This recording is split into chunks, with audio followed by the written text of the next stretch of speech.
Suatu ketika menemui persamaan, suatu ketika menemui perbedaan. Contoh langsung saja seperti fotokopi yang saya sampaikan. Bab kurban. Maka temanya saya pakai begitu. Ibadah kurban menurut Al-Quran.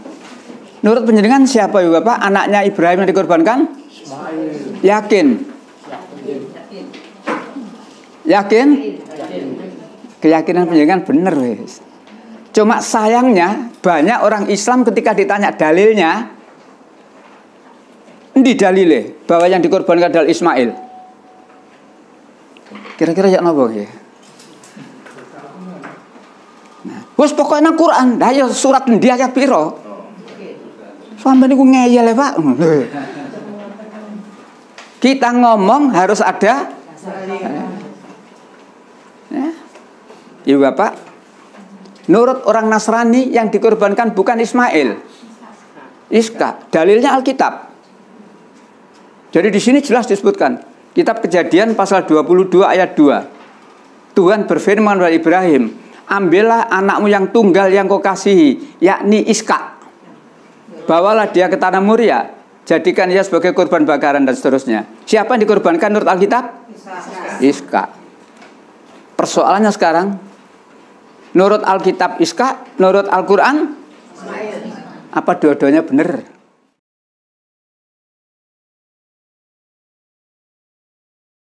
Assalamualaikum warahmatullahi wabarakatuh. Alhamdulillah, alhamdulillahil ahad Allahu samad, lam yalid walam yulad walam yakul lahu kufuwan ahad. Asyhadu an la ilaha illallah wahdahu la syarikalah wa asyhadu anna Muhammadan abduhu wa rasuluh. Ibu-ibu serta Bapak sekalian yang saya hormati dan yang senantiasa dirahmati Allah. Alhamdulillah pagi hari ini kita masih bisa melanjutkan kegiatan ini. Semoga yang kita lakukan bermanfaat dan diridhoi oleh Allah Subhanahu wa taala. Marilah kita awali kajian kita pada pagi hari ini dengan membaca basmalah. Bismillahirrahmanirrahim. Bapak yang saya hormati, pagi ini spesial. Nah, spesial. Materinya khusus, Ibu. Ya. Ustadz yang menerangkan tafsir insya Allah sudah banyak. Yang menerangkan hadis insya Allah banyak. Fikih dan lain-lain banyak. Tapi untuk yang satu ini barangkali belum banyak. Perbandingan agama. Saya khusus memperdalam perbandingan agama Islam dan Kristen, atau biasa disebut kristologi. Ya, Waalaikumsalam warahmatullahi. Mempelajari perbandingan agama ini legal, tidak melawan aturan. Ya. Jadi perlu saya tegaskan dulu, mempelajari perbandingan agama itu legal, tidak melawan aturan. Dasarnya apa? Nah, dasarnya di UIN yang dulu namanya IAIN. Itu ada satu fakultas diantaranya namanya Fakultas Usuluddin. Nah, jurusan perbandingan agama. Jadi di sana diajarkan berbagai macam agama diajarkan. Ya. Cuma saya memperdalam satu, perbandingan agama Islam dan Kristen. Jadi insya Allah tentang Al-Quran dan Alkitab saya insya Allah bisa.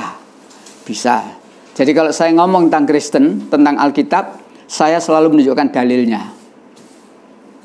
Begitu pula kalau saya ngomong tentang Islam, Al-Quran, saya insya Allah juga akan menyebutkan dalilnya. Karena sekarang itu kalau menyebutkan sesuatu tanpa dalil, nanti bisa dituduh ya, macam-macam. Ujung-ujungnya nanti medaeng ya, ujaran kebencian, nah, medaeng nanti. Lebih-lebih ini menyangkut agama. Oleh karena itu, mari nanti kita perhatikan baik-baik supaya tidak salah. Bapak yang saya hormati, Al-Quran itu multifungsi. Jadi belum masuk pada fotokopi ya. Al-Quran itu multifungsi, banyak fungsinya Al-Quran. Satu yang jarang dijelaskan oleh para ustadz, Al-Quran itu sebagai alat koreksi terhadap kitab yang lain. Al-Quran sebagai petunjuk, ya. Al-Quran sebagai rahmat, ya. Al-Quran sebagai obat, ya. Dan masih banyak lagi. Tetapi satu yang barangkali jarang disampaikan, Al-Quran sebagai alat koreksi. Atau mungkin ditafsir, diterangkan sebagai pengawas atau penjaga terhadap kitab-kitab yang sebelumnya. Sebelum Al-Quran sudah ada kitab suci? Kitab suci apa mawon? Nah, Taurat, Zabur, Injil. Al-Quran membenarkan ini. Ingat Bapak Ibu, Al-Quran membenarkan ini. Ya. Jadi Al-Quran membenarkan Taurat, Zabur, Injil. Taurat, Zabur, Injil yang mana yang dibenarkan oleh Al-Quran? Yang asli loh. Yang asli loh. Bukan Taurat, Zabur, Injil yang ada sekarang. Ya, Taurat, Zabur, Injil yang ada sekarang bukan termasuk Taurat, Zabur, Injil yang dibenarkan oleh Al-Quran. Kenapa? Taurat, Zabur, Injil yang ada sekarang dimodifikasi menjadi satu kitab namanya Alkitab. Mungkin masyarakat nyebut ini Injil ya. Wong Kristen nang gereja nggawa Injil. Ndak, ini namanya ndak Injil. Alkitab. Jadi Alkitab itu ini Alkitab. Alkitab itu terdiri dari Perjanjian Lama dan Perjanjian Baru. Perjanjian Lama itu Taurat dan Zabur dan kitab para nabi. Perjanjian Baru itu Injil. Nah, dua-duanya semuanya digabung di sini namanya Alkitab. Ini Alkitab. Jadi daftar isi Alkitab itu ada Perjanjian Lama, ada Perjanjian Baru. Nah, kembali pada fungsi Al-Quran. Surat 5 ayat 48. Fungsi Al-Quran. Di antaranya ini 5:48. Ya, kalimat pertama saja tidak usah sampai habis.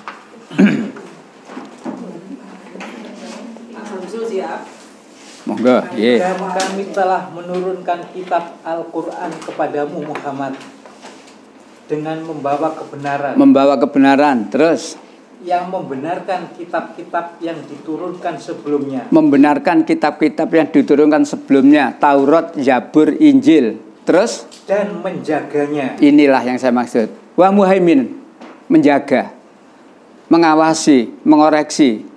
Menjaga, mengawasi, mengoreksi apa? Kitab yang diturunkan sebelumnya. Jadi Al-Quran itu tidak terus langsung menyalahkan, tidak. Maka dengan satu fungsi diantaranya Al-Quran itu menjaga, mengawasi, mengoreksi. Maka diketahui ayat-ayat ini yang sesuai dengan Al-Quran, jadi Alkitab yang ayatnya sesuai dengan Al-Quran, itulah firman Allah yang asli, yang belum dirubah oleh manusia. Tapi kalau ada ayat Alkitab yang bertentangan dengan Al-Quran, itulah yang dikoreksi oleh Al-Quran. Berarti ayat itu bukan firman Allah. Contohnya, di sini masih banyak masalah tauhid, Bapak. Jadi di Alkitab masih banyak masalah tauhid. Nabi Musa menerangkan kepada umatnya tauhid. Nabi Daud menerangkan kepada umatnya tauhid. Nabi Isa atau Yesus menerangkan kepada umatnya tauhid. Itu berarti ayat Allah yang masih asli, belum dirubah. Tapi setelah kita menemui tentang Trinitas, Tuhan Bapa, Anak dan Roh Kudus, itulah yang dikoreksi Al-Quran. Itu bukan firman Allah, bukan ajaran Yesus. Itu adalah ajarannya manusia. Itulah yang dikoreksi. Nah, itu satu contoh ya. Satu contoh. Termasuk ayat-ayat yang menyatakan Yesus sendiri berkata, saya ini nabi, saya ini utusan Tuhan. Berarti ayat itu sama dengan Quran.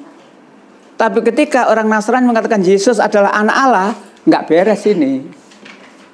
Ibu Bapak pernah dengar Yesus anak Allah? Dan itu menjadi keyakinan. Nek gak ngono gak Kristen jenenge. Jadi Kristen tuh diantara keyakinannya yakin nang Trinitas. 1, 2, 3 bleng gitu ya.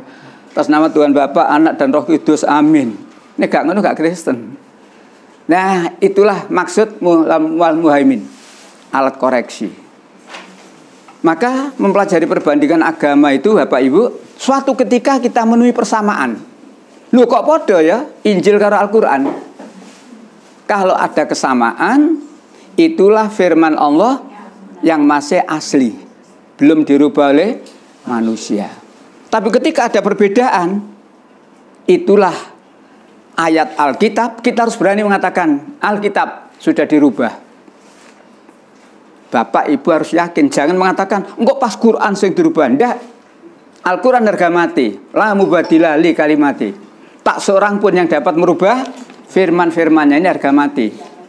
Ya. Nek bangsa Indonesia ngomong harga mati itu NKRI. Jodoh-jodoh. Medaeng. Subuh tadi saya ngajar di Kertajaya, saya sampaikan, sing jenenge Pancasila NKRI jodoh-jodoh. Tapi nek kita ngaji, ini loh NKRI. NKRI itu harga mati. Ya, sampai keliru ya. Baik. Jadi suatu ketika menemui persamaan, suatu ketika menemui perbedaan. Contoh langsung saja seperti fotokopi yang saya sampaikan. Bab kurban. Maka temanya saya pakai begitu. Ibadah kurban menurut Al-Qur'an. Menurut penjenengan siapa ya Bapak? Anaknya Ibrahim yang dikorbankan? Yakin? Yakin? Keyakinan penjenengan benar wes. Cuma sayangnya banyak orang Islam ketika ditanya dalilnya, endi dalile bahwa yang dikorbankan adalah Ismail? Kira-kira ya napa nggih? Nah, wis pokoke nang Quran, dah ya surat endi ayat pira? Sampai niku ngeyel ya, Pak. Kita ngomong harus ada Ibu Bapak, menurut orang Nasrani yang dikorbankan bukan Ismail, Iska. Dalilnya Alkitab. Jadi di sini jelas disebutkan, Kitab Kejadian pasal 22 ayat 2. Tuhan berfirman kepada Ibrahim, ambillah anakmu yang tunggal yang kau kasihi, yakni Iska. Bawalah dia ke tanah Moria, jadikan ia sebagai korban bakaran dan seterusnya. Siapa yang dikorbankan menurut Alkitab? Iska. Persoalannya sekarang, menurut Alkitab Iska, menurut Al-Quran, apa dua-duanya benar? Nah, sesuai dengan Al-Quran. Dua-duanya salah, tambah nemen. Kita dihadapkan pilihan, pilih, 01 atau 02. Ngono. Kan ngono ta. Pilih Al-Quran 01. Yang dikorbankan adalah Ismail. Dengan penjenengan meyakini Ismail, berarti penjenengan menyalahkan Iska. Tunjukkan ini kesalahannya di mana. Ini kitab suci loh Pak, jangan asal menyalahkan. Disinilah tantangan kita hadapi. Penjenengan, misalkan ada keluarga yang sekolah di Kristen, pulang dari sekolah bilang, Pak, salah Pak orang Islam itu Pak. Apa yang salah nak? Orang Islam itu salah. Tiap tahun mengadakan kurban. Katanya yang disembelih Ismail. Salah Pak. Lalu yang benar siapa nak? Iska. Lu iki lho Pak, aku mari diterangno guruku, pendetaku. Ambillah anakmu yang tunggal yang kasihan Iska. Lu Iska Pak. Nek papa bilang Ismail mana dalilnya? Wis sembuh nak pokoknya Ismail. Wah. Oleh karena itu pagi ini tema khusus ibadah kurban menurut Al-Quran Ismail. Dalilnya ya Bapak, surat 37 nanti secara berturut-turut itu ya. Surat 37 mulai ayat 100. Surat 37 nama surat As-Saffat. Mulai ayat 100. Monggo berurutan. As-Saffat ya. As-Saffat ayat 100. Iya. Ya Tuhanku, anugerahkanlah kepadaku seorang anak yang termasuk orang yang saleh. Itulah doa Nabi Ibrahim. Dan doa itu dimunajatkan oleh Nabi Ibrahim setelah Nabi Ibrahim punya istri bernama Hajar. Sebelum punya istri bernama Hajar, istrinya Ibrahim siapa? Sarah. Sudah tua dan mandul. Lalu Sarah mengambil seorang perempuan namanya Hajar. Lalu perempuan ini diberikan kepada Ibrahim untuk menjadi istrinya. Jadi Ibrahim punya istri namanya Hajar itu duduk karepe Ibrahim loh ya. Karepe sapa? Karepe Sarah. Dadi aja wong lanang muni, aku niru Ibrahim, aja. Kita terangno kan. Wong-wong kadang-kadang nek loro jare niru. Baik, berarti istrinya ada namanya Hajar. Setelah punya istri namanya Hajar, Ibrahim berdoa, Robbi habli minas sholihin. Ya Allah, berikan kepadaku anak yang soleh. Ibu bapak, sampaikan pada keluarga yang masih produktif, yang masih menginginkan keturunan. Nek donga sing komplit. Ya Allah, sudah 5 tahun belum kau kasih anak. Kasih anak. Itu namanya tidak komplit. Anak bagaimana? Oleh. Ini ke dalam kita, Rabbi habli minas sholihin. Ya Allah, berikan kepadaku anak yang soleh. Karena nyunya cuma anak, maka oleh Allah diberi anak. Beti, siapa yang salah? Itulah doa dari Nabi Ibrahim. Nabi Zakaria juga berdoa, ya, dzurriatan thayyibatan, berikan kepadaku keturunan yang baik. Nah, baik. Ayat 100. Setelahnya Nabi Ibrahim berdoa 101, lanjut. 101. Ya. Ya, monggo, Ibu. Maka kami beri kabar gembira kepadanya dengan kelahiran seorang anak yang sangat sabar, Ismail. Nah, Ibu, doanya langsung direspon. Maka ketika anak itu sampai pada umur sanggup berusaha bersamanya, Ibrahim berkata, "Wahai anakku, sesungguhnya aku bermimpi bahwa aku menyembelihmu. Maka pikirkanlah bagaimana pendapatmu." Dia Ismail menjawab, "Wahai ayahku, lakukanlah apa yang diperintahkan Allah kepadamu. Insya Allah engkau akan mendapatiku termasuk orang yang sabar." Baik, ayat 101. Doanya Nabi Ibrahim ayat 100 tadi langsung dikabulkan oleh Allah. Wa basarnahu bi ghulamin halim. Kami berikan kabar gembira dengan kelahiran seorang anak yang penyantun. Mestinya terjemahnya cuma sampai di situ tok. Di situ ada kata Ismail ya. Iya. Kata Ismail dalam kurung bukan? Iya. Kenapa dalam kurung? Karena teks bahasa Arabnya tidak ada Ismail. Cuma oleh ahli tafsir supaya kita tidak bingung, anak yang lahir itulah namanya Ismail, tapi dalam kurung. Dalam kurung ya. Jadi mestinya tanpa kurung, mestinya tanpa kata Ismail. Fa basarnau bi ghulamin halim. Kami berikan kabar gembira dengan kelahiran seorang anak yang penyantun. Saya dalam menerangkan ini, siapa anak yang penyantun itu belum ada namanya. Saya istilahkan Master X. Master X belum ada namanya karena dalam ayat tidak ada namanya. Nanti akan kita ketahui siapa Master X itu nanti. Setelahnya berturut-turut nanti akan ketahui. Jadi Master X ialah Ismail nanti. Tapi kita tidak boleh ujuk-ujuk Ismail. Memang tarjamah begitu kita. Tarjamah begitu. Nah, baik. Inilah doa Nabi Ibrahim yang diperkenankan oleh Allah. Diberikan kabar gembira dengan kelahiran seorang anak yang penyantun. Kemudian perintah kurban ada di 102 yang tadi dibaca. Ketika anak itu sudah berumur sanggup membantu orang tuanya, remaja. Maka Nabi Ibrahim diuji oleh Allah. Ada perintah. Apa perintahnya? Ibrahim, anakmu yang semata wayang itu, ingat, Master X lahir, sampai di sini putranya Ibrahim berapa? 1. Kenapa 1? Baru lahiran. Karena memang baru ini. Tadi yang namanya Sarah belum punya anak, sudah tua dia, mandul. Diterangkan tuh. Jadi dengan kelahiran Master X ini, putranya Ibrahim berapa? 1. Ini kata kunci ya, 1. Nah, setelahnya putranya 1 ini mulai bisa membantu orang tua, turun perintah, ujian. Ibrahim, sembelih anakmu. Dan perintah ini tidak akan diperintahkan kepada yang lain. Jadi kalau sekarang ada orang nyembelih anaknya, aku niru Ibrahim, wah perlu digonang rumah sakit jiwa ini. Tidak ada perintah nyembelih anak, tidak ada. Ini hanya diperintahkan oleh Nabi Ibrahim. Baik. Ketika Nabi Ibrahim diperintahkan oleh Allah untuk menyembelih anaknya, Nabi Ibrahim tidak terus langsung anak itu cekel ngek. Tidak. Nak, bapak diperintah oleh Tuhan, nak. Nurut. Tidak. Andai kata penguasa negeri ini niru Ibrahim, hebat. Tidak diktator. Rakyat tidak ngomong sing genah. Anak tidak ngomong genah karo bapak. Nah, semalam bapak mimpi. Maksud mimpi di situ ada perintah dari Allah. Apa isinya?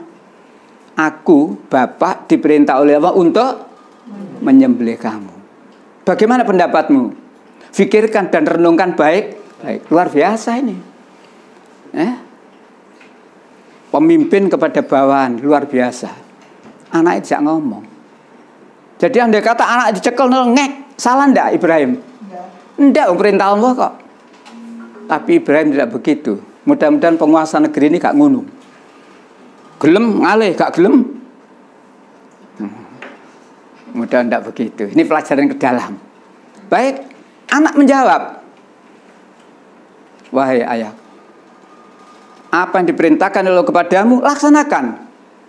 Niscaya engkau akan mendapatiku sebagai anak yang sabar. Luar biasa. Anak seperti ini luar biasa ini. Arek guantengi ngono arep disembelih bapake pasrah. Kok gak mblayu ya? Timbang disembelih bapak mblayu kok. Atau sebaliknya, ya sampean Pak sing tuwek iki Pak. Ndak. Coba renungkan jawabannya Ismail. Wahai ayahku, laksanakan apa yang diperintahkan oleh Allah kepadamu.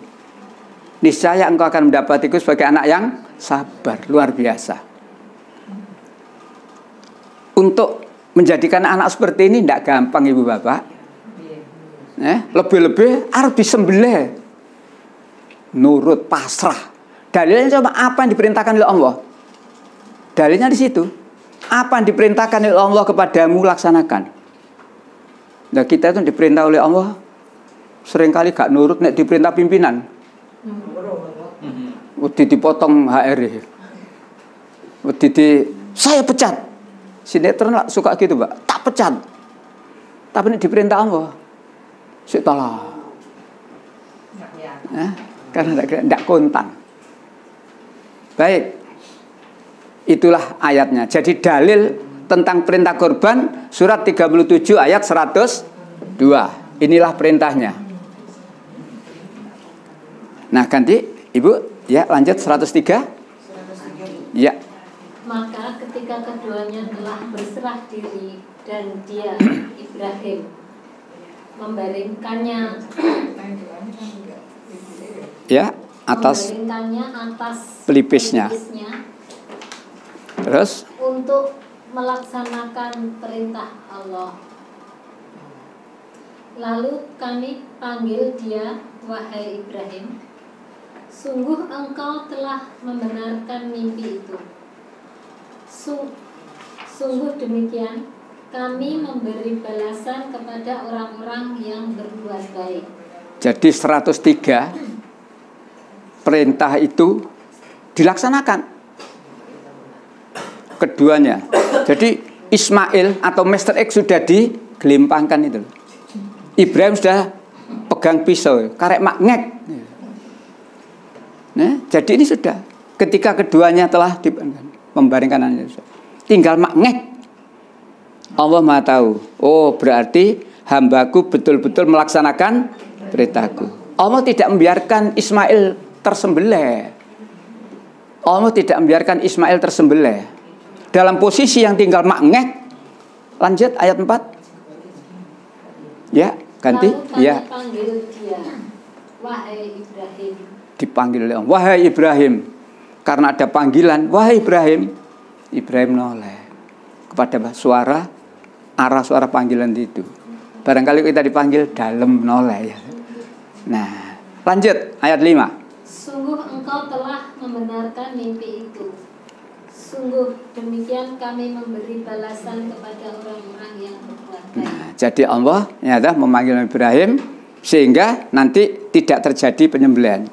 Sungguh engkau telah membenarkan mimpi itu, perintah itu ya. Nah, ganti Ibu ayat 6. 106 maksud saya. 106. Sesungguhnya ini benar-benar suatu ujian yang nyata. Terus? Dan kami tebus anak itu dengan seekor sembelihan yang besar. Nah, jadi Ismail atau Mr. X tidak jadi sembelih, diganti apa? Sembelihan yang besar. Jangan ada yang tanya, tadi domanya ditaruh di mana, Pak? Nggak ono sing iso jawab. Mr. X, katakanlah Ismail katakanlah, kok tahu-tahu diganti dengan domba. Terus mau dombahin di endi? Apa Ibrahim sudah diberitahu? Enggak nih anakmu nanti sembelihan kok tak ganti? Enggak. Nek ngono iku sinetron jenenge. Kamu pura-pura tiba itu sinetron. Ini sungguh-sungguh. Perintah menyembelih anak ini sungguh-sungguh, serius ini. Maka Ibrahim serius melakukan. Maka Allah juga menyatakan, ternyata engkau benar-benar telah melaksanakan perintahku. Tapi Allah tidak membiarkan leher anak ini putus. Panggil Ibrahim. Dan setelahnya itu anak ini diganti dengan sembelihan yang besar. Ke dalam kita ambil hikmah, nek kita ini bisa membeli yang besar, beli yang besar. Ojo beli yang kecil. Istilah saya nek iso tuku mbek, aja tuku mbi. Napa bedane mbek? Mbek iku gedene, mbi iku cilik, mbi. Jangan sampai mbok. Itu tergantung rezeki, ya dah? Tergantung rezeki, ya dah, kan gitu. Nah, tergantung rezeki yang kita miliki. Tapi kalau kita ini mampu membeli yang besar, nah, Pak, larang Pak. Ketaatan kita kepada Allah untuk mengeluarkan sebagian harta kita, Allah akan ganti yang lebih banyak. Cilik ae, Allah juga akan beri titik ae. Baik, sampai di situ. Berarti Master X atau anak tadi diganti dengan kibas yang besar. Lanjut. Kami abadikan untuk Ibrahim itu ujian yang baik di kalangan orang-orang yang datang kemudian. Tidaknya Ibrahim, semua orang besok itu mati dan semua akan dikenang oleh generasi berikutnya. Positif atau negatif. Siapa saja. Oleh karena itu ayo menyadari. Ya. Kita besok suatu ketika mesti mati dan dikenang oleh generasi berikutnya. Misalkan pengurus RT, masyarakat mengenang, mandar kaya RT sing wingi lho hebat. Atau sebaliknya, kaya RT sing wingi lho dikenang. Ya, oleh karena itu ayo jaga diri baik-baik, ya, dan kita tidak mencari nilai dari manusia. Ya, tapi kita mesti dikenang. Lanjut. Yaitu kesejahteraan dilimpahkan atas Ibrahim. Terus? Demikianlah kami memberi balasan kepada orang-orang yang berbuat baik. Terus? Sesungguhnya ia termasuk hamba-hamba kami yang beriman. Sampai 111. Ibu bapak, pertanyaannya, mulai dari Ibrahim berdoa sampai 111 korban selesai. Berapa anaknya Ibrahim? Satu. Ini kata kuncinya di sini. Jadi mulai berdoa, lahir, perintah, sampai pelaksanaan, sampai diganti gibah dan sebagainya, korban selesai. Anaknya Ibrahim berapa? Satu. Siapa satu itu? Master X lagi. Master X. Nah, ingat, ini kata kunci. Satu. Siapa Master X itu? Nanti akan kita cari. Pada akhirnya, dalam perjalanan hidupnya, akhirnya Nabi Ibrahim anaknya berapa? Dua. Dari mana pentingan tahu? Dia ada beritanya. Buka 14:39. Surat Ibrahim. Monggo gantian. Ya. Surat 14:39. Nah. Alhamdulillahilladzi. 14 ayatnya 3. Iya.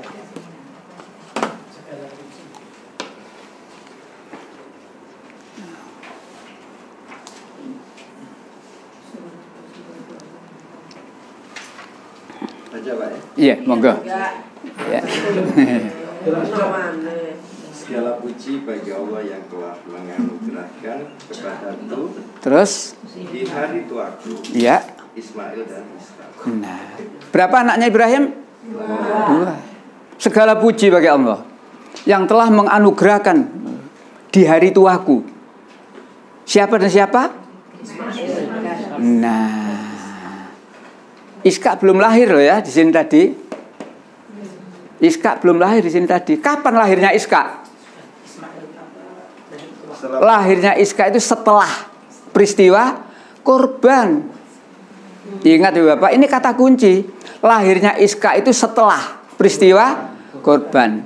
Surat 37 ayat 112. Iya, ini supaya kita tahu kata kuncinya di sini loh. 37 112.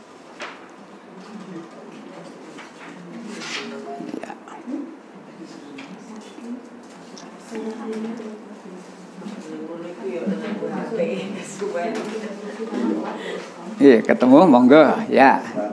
12. Dan kami beri dia kabar gembira dengan kelahiran Ishak. Nah, Seorang nabi yang termasuk orang yang soleh. ayat ini ada namanya. Loh, memang Allah memberitahu begitu supaya kita tahu. Ini loh Iskak. Wa basarnahu bi Iskak. Nabi yang minas solihin. Kami berikan kabar gembira dengan kelahiran Iskak. Jadi lahirnya Iskak itu setelah Kurban. berarti Master X tadi siapa? Ismail. Lah, ketemu toh? Karena anaknya Ibrahim 2, Ismail dan Iskak. Jadi Master X adalah Ismail. Mengapa Master X kok Ismail? Iskak belum lahir. Masa belum lahir dikorbankan? Durung ana ceritane. Adalah di Injil. Loh, enggak, kalau di Injil sudah lahir, Pak. Enggak, artinya Ishak kan yang disebut. Iya, tapi sudah lahir, Pak. Di sini nanti ketahuan. Nyolet tapi gak canggih, Pak. Curang tapi gak canggih. Sehingga sampai ke MK gak ketepaan nih. Curang ini, Pak. Ini curang, ketahuan. Ketahuan kecurangan ini. Kamu ketahuan. Telah merubah ayat. Mestinya Ismail kamu berubah menjadi Iskak. Mana buktinya? Dikumpulkan buktinya, Pak. Ini loh buktinya. Nanti kita cari di mana kecurangan Alkitab. Sampai di sini tidak ada kesulitan. Jadi anak yang lahir yang pertama tadi namanya Master X. Ternyata Master X. Ternyata setelah kurban selesai, anak kedua lahir, namanya Iskak. Di ayat yang lain, nah, Maha suci Allah, segala puji bagi Allah yang telah memberikan karunia kepadaku, ya, di hari tuaku, yakni Ismail dan Iskak. Berarti Master X, anak yang lahir pertama tadi adalah Ismail, bukan Iskak. Nah, yang 108, Pak. Itu yang diabadikan tuh Ibrahim. enggak, artinya korbannya atau suri teladan dari Ibrahim. Jadi kalau menyangkut itu bisa menyangkut ke surat 60. Nabi Ibrahim itu juga suri teladan. Surat berapa, Pak? Yang sering kita pahami uswatun hasanah, teladan yang baik itu siapa? Nabi Muhammad. Biasanya kan itu ya. Barangkali Bapak Ibu belum menemukan bahwa Ibrahim juga uswatun hasanah. Surat 60 ayat 4 dan juga ayat 6. Jadi di Al-Quran Nabi Ibrahim diterangkan, Nabi Ibrahim adalah juga uswatun hasanah. Dalam hal apa kita mencontoh Nabi Ibrahim? Nah, ketaatannya wal Allah ini. Bayangkan diperintah nyembelih anak loh, Ibu. Nah, kalau kita sekarang kan baru wa mimma razaqnahum yunfikun. Sebagian yang diberikan oleh Allah rezeki amalkan. Ngono sak kaya wong medhit. Apa maneh anak dikongkon nyembelih. Nah, itu yang kita teladani, ketaatan. Ya, ketaatan dari Nabi Ibrahim. Nabi Ibrahim cuma sami'na. Sebelum diperintah nyembelih anak, Bapak, kalau kita menggok dari tema ini, ada perintah, Pak, sebelum itu. Ismail lahir. Sik bayek, Pak. Allah sudah menguji Ibrahim, istrimu dan anakmu antarkan, tempatkan di satu tempat yang di situ tidak ada tanam-tanaman, di dekat Baitullah Ka'bah. Nabi Ibrahim cuma sami'na, istrinya dipanggil, terserah manggilnya. Yang, ono sih manggil yang, bukan gitu Pak ya? Yang, ayo ikut saya yang. Kemana yang? Ayo ikut saya. Nah, nek tuwe Uti, Uti, ikut diantar Pak, sesuai dengan yang ditentukan oleh Allah. Nyampe di situ di dekat Ka'bah, Nabi Ibrahim lapor. Istilahnya Nabi Ibrahim lapor. Buka 14:37. Nah ini, nah, jadi Quran komplit. 14 Ketauladanan 60 ayat 4 dan ayat 6. Nabi Ibrahim sebagai uswatun hasanah, sebagai teladan. Ya, 14:37, monggo. Nabi Ibrahim lapor kepada Allah itu. Ya Tuhan kami, sesungguhnya aku telah menempatkan sebagian keturunanku di lembah yang tidak mempunyai tanam-tanaman di dekat rumah Engkau, Baitullah, yang dihormati. Ya Tuhan kami, yang demikian itu agar mereka mendirikan salat. Terus? Maka jadikanlah hati kebahagiaan manusia cenderung kepada mereka dan beri rezekilah mereka dari buah-buahan. Mudah-mudahan mereka bersyukur. Itulah, ya Tuhanku, sesungguhnya kami telah menempatkan sebagian keturunanku di lembah yang tidak ada tanaman di dekat Baitullah. Begitu nyampe di sana, istrinya diberitahu, kamu saya tinggal di sini bersama anakmu. Apa kata Hajar? Aku sopore wangi. Lah nek perbekalan entek blonjo nandi? Pasar seng durung ono. Sampai saiki wis buyar. Puskesmas durung ono. Minimarket durung ono. Lah nek anakku susune entek dan sebagainya. Ndak. Hajar enggak pakai begitu. Hajar hanya tanya kepada suaminya, aku engkau tinggal di sini ini atas kehendakmu atau atas kehendak? Ngono. Ibrahim juga menjawab, atas kehendak. Hajar bersamikna, luar biasa. Gadek mikir engko nek masuk angin nang di nek blonjone ndak. Ayo. Sikap kita seperti ini. Kalau sudah menghadapi perintah Allah, tidak ada kata lain kecuali samikna. Bukan ayah saya sembah. Ditinggal berapa lama itu? Wah. Nah, lama sekali Bapak. Lama sekali. Maka Ibu Bapak, ketika penjenengan ke Mekah, ketika tawaf, di situ ada setengah lingkaran, namanya apa? Hijr Ismail. Itulah tempat Hajar mengasuh Ismail sebaik Pak, Hijr Ismail. Walaupun itu tidak masuk lingkaran kita harus masuk situ, tawaf tidak boleh masuk situ. Tapi setelahnya tawaf boleh sholat di Hijr Ismail. Biasanya rebutan talang emas. Talang emas. Baik, ujian yang diberikan kepada Nabi Ibrahim seperti itu. Ibu Bapak, maaf, di kalimat itu tadi ada kalimat yang sangat menyenangkan. Ya Tuhanku, jadikan sebagian hati manusia cenderung sana. Artinya apa? Supaya manusia ini kepingin ke sana. Siapa yang tidak kepingin ibadah haji? Siapa yang tidak kepingin umroh? Sampai 24 tahun lebih antri ini haji Indonesia ini. Karena apa? Salah satu di antaranya doanya Nabi Ibrahim. Jadikan sebagian hati manusia. Kok sebagian? Iya, manusia yang ada itu tidak semuanya muslim. Yang muslim saja. Jadikan hati orang-orang muslim cenderung ke sana.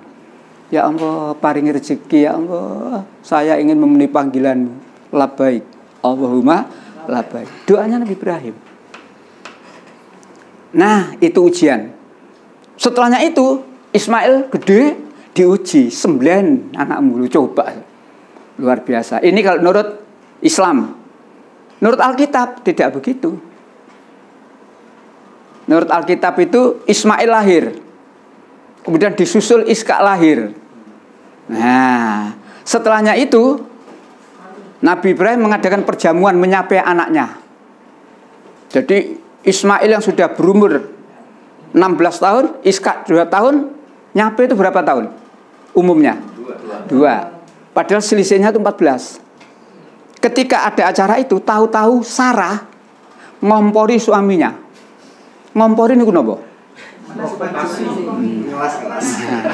Ngompori, provokasi.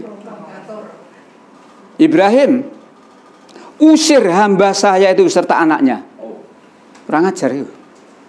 Ini Alkitab. Ya. Jadi Sarah, istri yang pertama tadi, yang kemudian punya anak bernama Ishak tadi, ketika ada perjamuan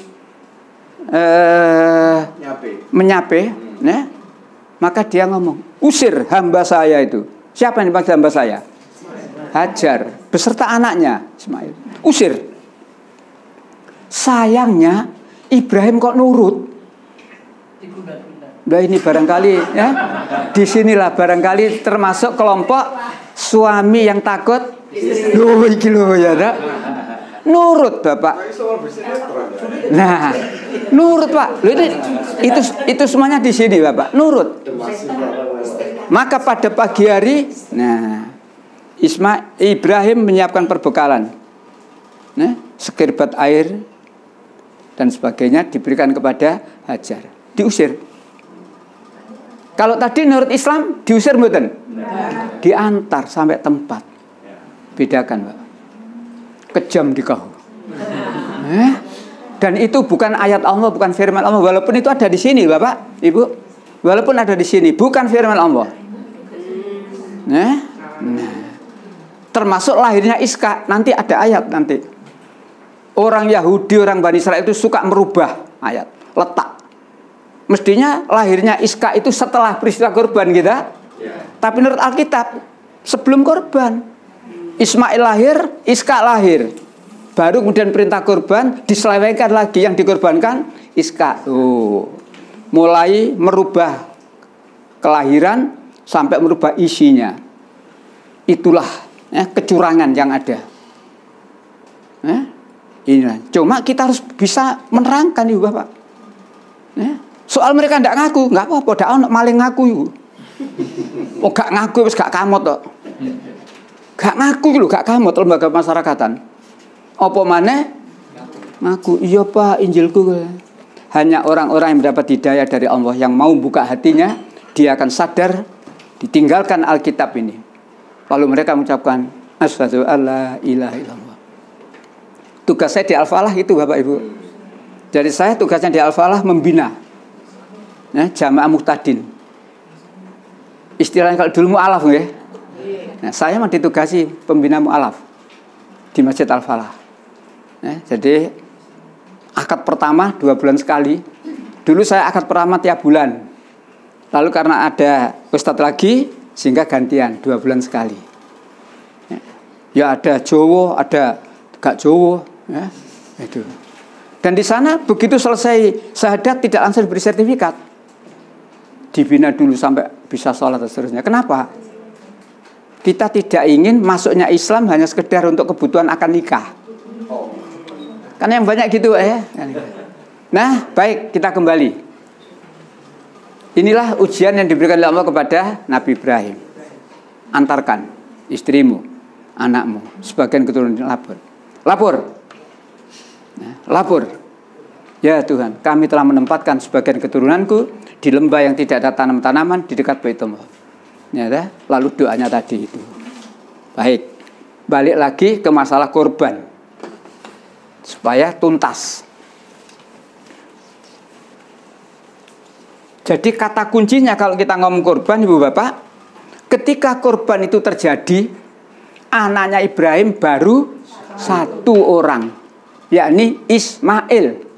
Iska belum lahir. Lahirnya Iska itu setelah. Ini kata kuncinya. Jadi Ibu Bapak harus bisa menerangkan itu. Dalilnya 37 mulai 100 sampai 112 beres sudah. Itu saja. Ini yang kita umat Islam harus bisa menerangkan. Minimal kita harus yakin betul. Soal orang lain tidak mau yakin, silakan. Bang, memang Al-Quran itu hanya bermanfaat bagi orang yang yakin. Yang tidak yakin, monggo. Dan Al-Quran tidak memaksa. Al-Quran tidak memaksa. Wa qulil haqqu mir rabbikum. Katakan Muhammad, inilah kebenaran. Satu-satunya kebenaran. Faman sa'a falyu'min. Wa man sa'a falyakfur. Siapa yang beriman silakan beriman. Siapa yang kafir silakan kafir. Islam tidak ada paksaan. Jadi Islam itu penuh toleransi. Kalau ada orang ngomong Islam itu intoleran, awas kan. Ngawur. Ngawur. Iku ngawur. Islam itu toleransi, tidak ada paksaan. Islam teroris, radikal dan sebagainya. Nek sing ngomong wong kafir pantes. Nek sing ngomong wong Islam ayo dilungguno dijak diskusi. Saya begitu kalau ngaji. Nek sing ngomong wong kafir pantes lambe wong kafir kok. Tapi yang disayangkan sing ngomong wong Islam. Islam kok ngono gitu ya. Itu. Nah, baik. Ibu Bapak yakin Islam itu toleran? Tidak memaksa? Dalilnya mana? Nah, kan sudah ada banyak. Di antaranya 256. La ikraha fiddin. Tidak ada paksaan dalam menurut agama Islam. Ya, kalimat awal saja. Ya. 256. La ikraha fiddin. Tidak ada paksaan di dalam agama Islam. Ya. Sampeyan gelem alhamdulillah, gak gelem gak apa-apa, kok le meksa. Ya, gak meksa. Dan orang Islam ndak boleh dek mengiming-iming.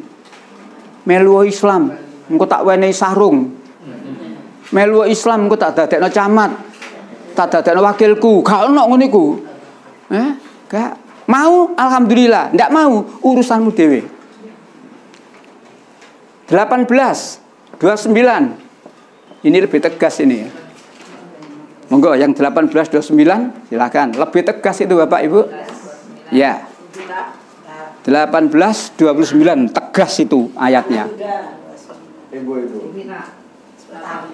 Iya, 29.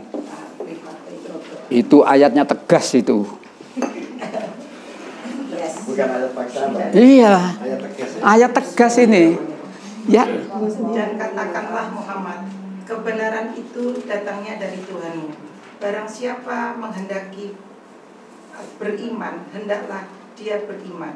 Dan barang siapa menghendaki kafir, biarlah dia kafir. Stop.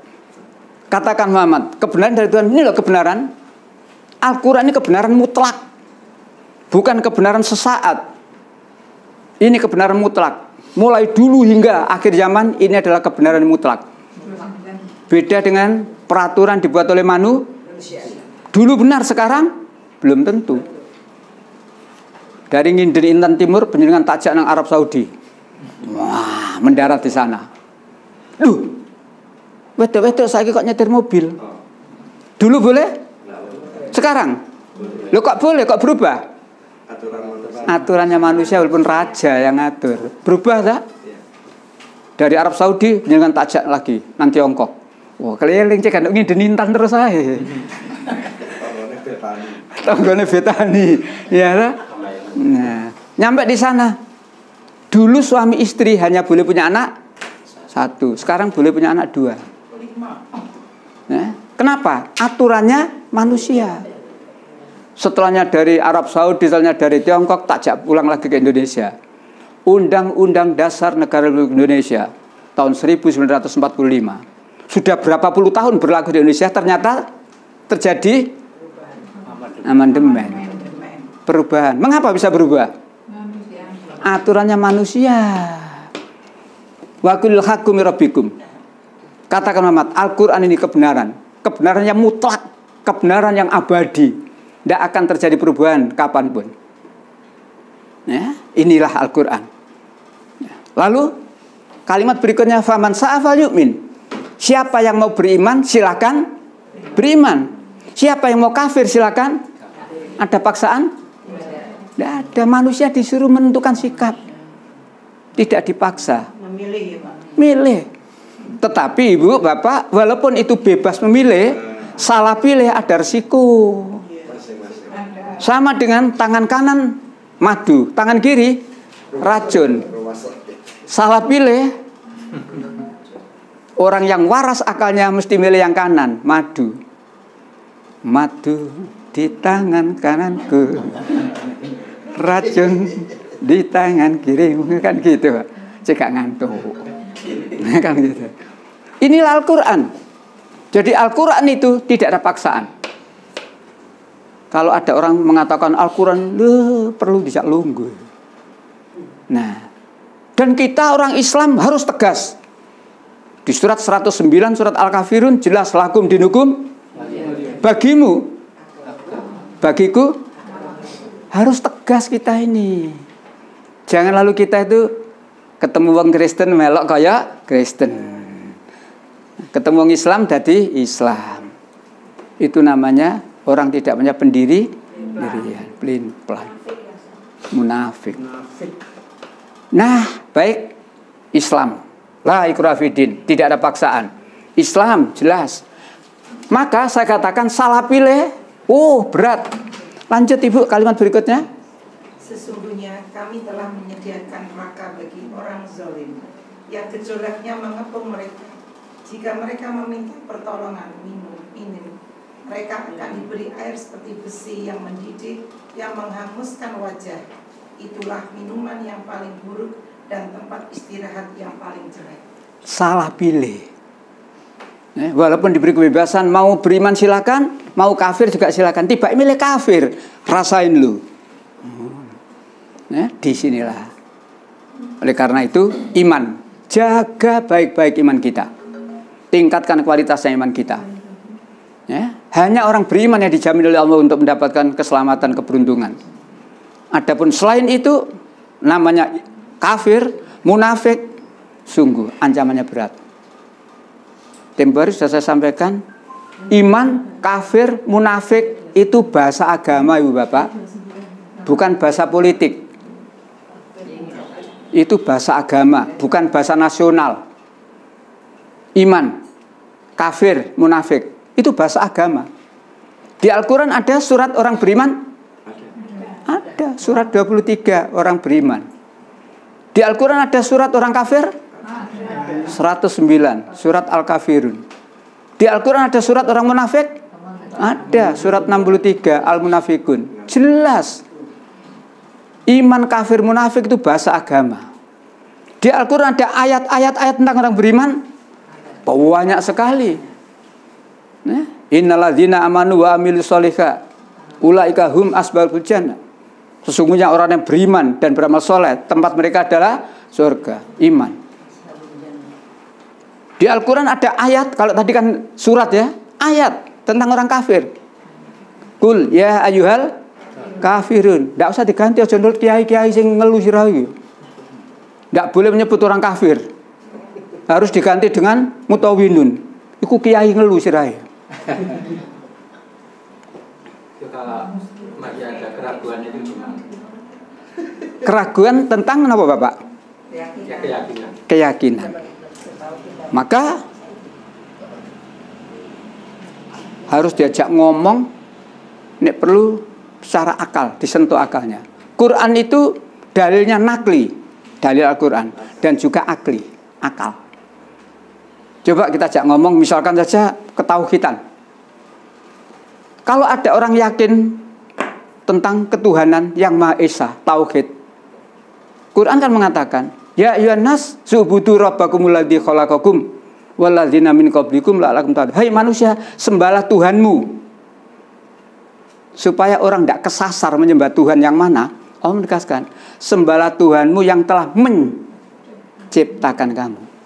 Lalu orang yang menyembah kepada Tuhan selain Allah, tanya, siapa sih mbak sembah itu?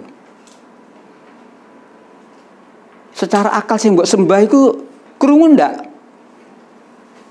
Nyembah berhala, nyembah Nabi Maryam, nyembah kuburan. Yang kamu sembah itu benda mati. Bisa memenuhi pengharapanmu? Tidak bisa. Akli, di samping nakli. Surat 2, 21. Allah tidak manggil orang beriman Bapak Ibu, tapi Allah manggil manusia. Ya ayyuhan nas. Monggo lanjut. Surat 2, 21. Untuk meyakinkan supaya orang tidak ragu-ragu tentang ketuhanan saja. Surat 2, 21. Manusia, sembahlah Tuhanmu yang telah menciptakan kamu dan orang-orang sebelum kamu agar kamu bertakwa. Hai manusia. Sekali lagi yang dipanggil ini bukan ya ayyuhalladzina amanu. Manusia. Seluruh manusia itu diciptakan oleh Allah. Maka seluruh manusia harus menyembah kepada Allah. Maka panggilannya ya ayyuhan nas. Hai manusia, sembahlah Tuhanmu. Andai kata sampai di situ toh, manusia akan menyembah Tuhan menurut kemauannya masing-masing.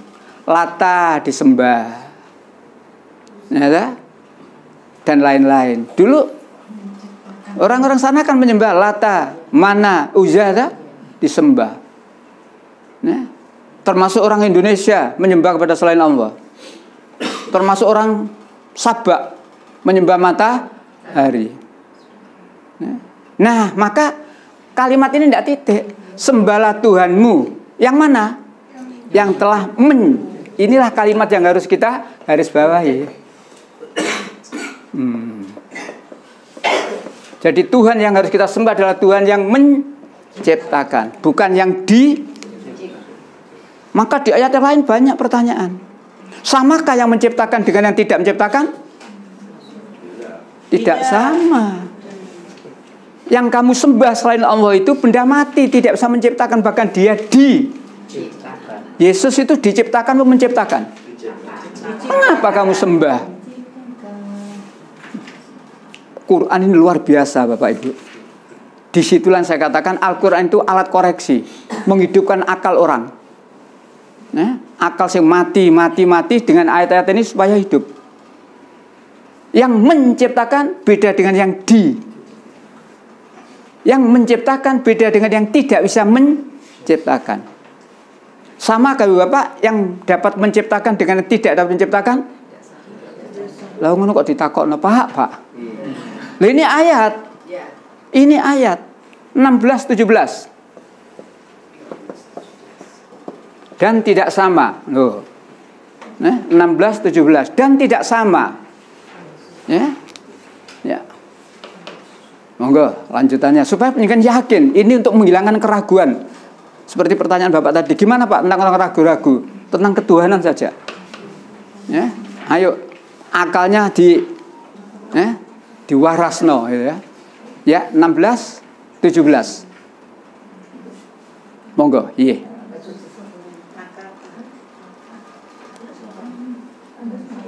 Ya, 16-17. Maka apakah Allah yang menciptakan sama dengan yang tidak dapat menciptakan sesuatu? Samakah Allah yang menciptakan dengan yang tidak dapat menciptakan? Walaupun dikatakan Tuhan, diyakini sebagai Tuhan, tapi karena dia tidak menciptakan, bukan Tuhan itu. Yesus diyakini sebagai Tuhan oleh orang Kristen. Bisa menciptakan? Tidak, maka dia bukan Tuhan. Dan masih banyak ayat seperti ini. Maka kembali lagi, mudah-mudahan kita tidak salah sasaran di dalam melakukan penyembahan. Sembahlah Allah, la ilaha illallah. Baik, kita lanjutkan sekarang.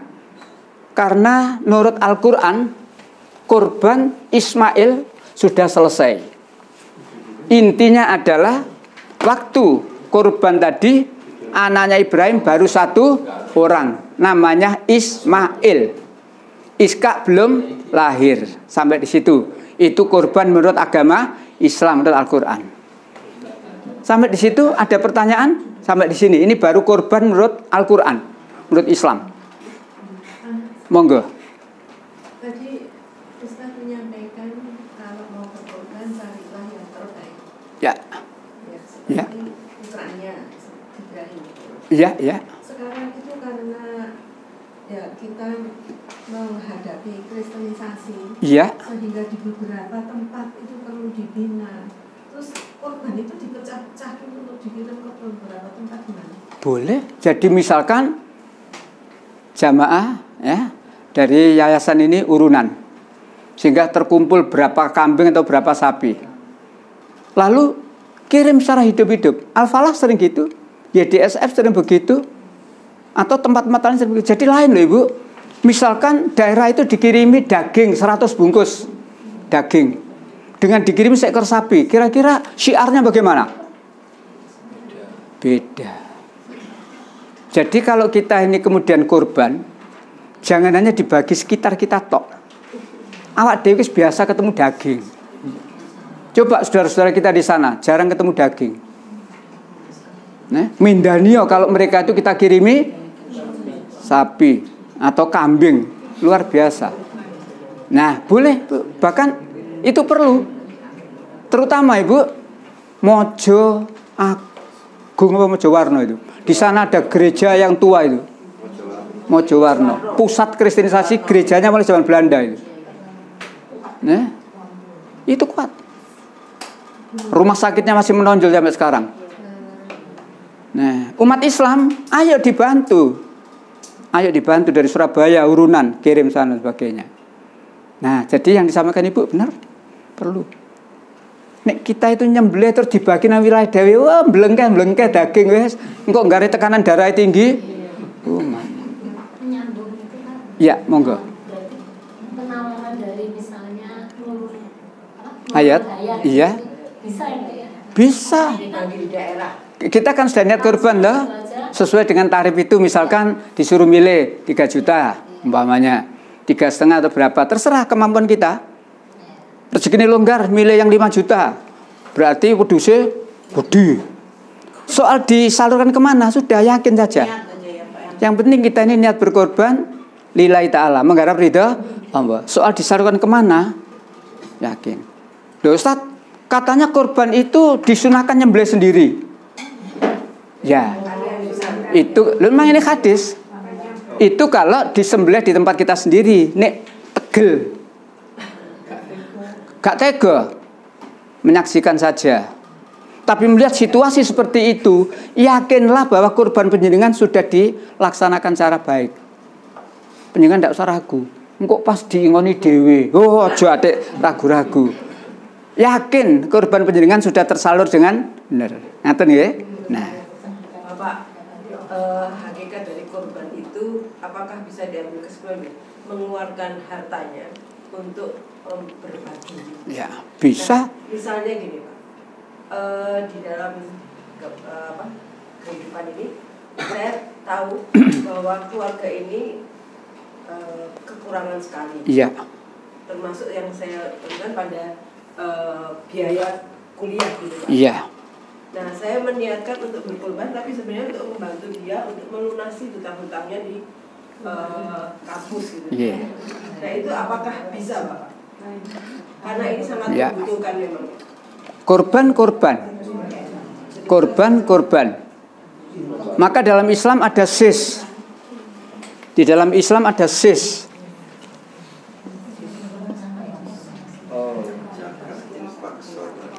Zakat, infak, sodako.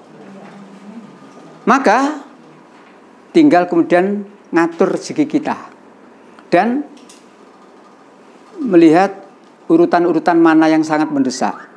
Sekiranya dana kita pas-pasan dan ini ada yang lebih mementingkan, ya, skala prioritas. Ya tahun ini kita tidak korban dulu. Gunakan untuk beresi keluarga yang dalam hal itu. Allah Maha tahu. Tapi tidak bisa itu lalu diniatkan korban, tidak bisa. Tapi bisa prioritas Ya, ya. dan insya Allah nilainya sama saja. Cuma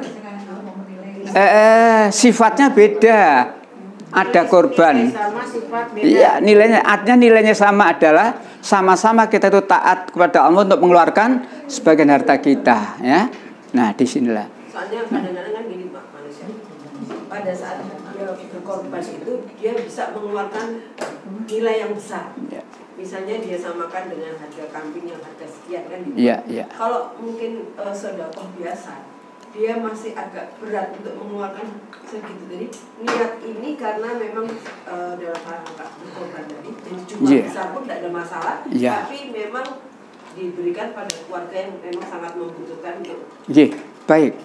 Infak memang kalau menurut hitungan cuma 2,5%. Tapi bukan berarti hanya 2,5%. Kalau penjenengan mengeluarkan lebih dari itu, Allah juga akan membalas lebih dari itu. Sodako, kan ini beda. Zakat, infak, sodako, beda.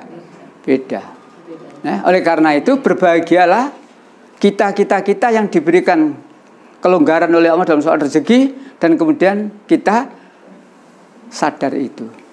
Begitu saya dapat rezeki, kata Allah, wa mimma razaqnahum yunfikun. Dan apa-apa yang diberikan oleh Allah kepadamu, sebagian infakan.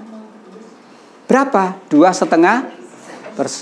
Tapi kalau saya menginfakkan 2,5%, kata Allah, sakmono tok. Kon ya tak baleni sakmono tok. Tapi kalau saya berani mengeluarkan lebih dari itu, kalau 1 juta 2,5% berapa? 25.000. Nah, kalau saya berani mengeluarkan lebih dari itu, Allah pun akan mengganti lebih dari itu. Sedekah. Walaupun hari ini tidak ada rezeki, kita membantu tetangga dan sebagainya, sedekah dan sebagainya. Monggo Ibu. Ya. Pak, ada kaitannya tadi kan waktu sebagian anaknya Ibrahim itu diletakkan di Hajar Ismail. Iya, iya. Sama masa penyapihan yang setelah Ishak lahir 2 tahun dan iya. umur Ismail setelah 16 tahun. Tapi waktu pada penyembelihan itu tidak dicantumkan umurnya berapa ya Pak, ya, sehingga dipeliti sama orang Nasrani itu kan yang dikorbankan itu Islam. Ya. Oke. Pertanyaannya umur Bu ya. Di dalam Al-Quran Allah tidak menyebut umur. Kembali kepada 37:102. Itulah keterangan diberikan oleh Allah. Ketika anaknya itu berumur sanggup membantu orang tuanya, nah, berarti remaja. Nah, di Quran tidak disebut. Nah, ketika Ismail lahir umurnya Ibrahim berapa tidak disebut. Ketika Ishak lahir umurnya Ibrahim berapa tidak disebut. Ketika Ismail diperintah untuk disembelih tidak disebut. Alkitab disebut. Alkitab disebut. Nah, coba sekarang, nah, kembali ke fotokopi yang ada tanda panah lembar pertama. Fotokopi ada tanda panah. Bersikaplah yang teliti dan gunakan akal. Nah, ini. Alkitab, kitab Kejadian pasal 22 ayat 2. Kalau di Al-Quran itu namanya Al-Fatihah, Al-Baqarah, Al-Imran, An-Nisa dan seterusnya. Ya. Di sini namanya seperti itu. Kejadian, Keluaran, Imamat dan seterusnya. Ya. Jadi ini adalah nama kitab. Kalau Quran nama surat, gitu ya, nama surat. Kitab Kejadian pasal 22 ayat 2. Bunyinya itu saya tulis itu. Ambillah anakmu yang tunggal.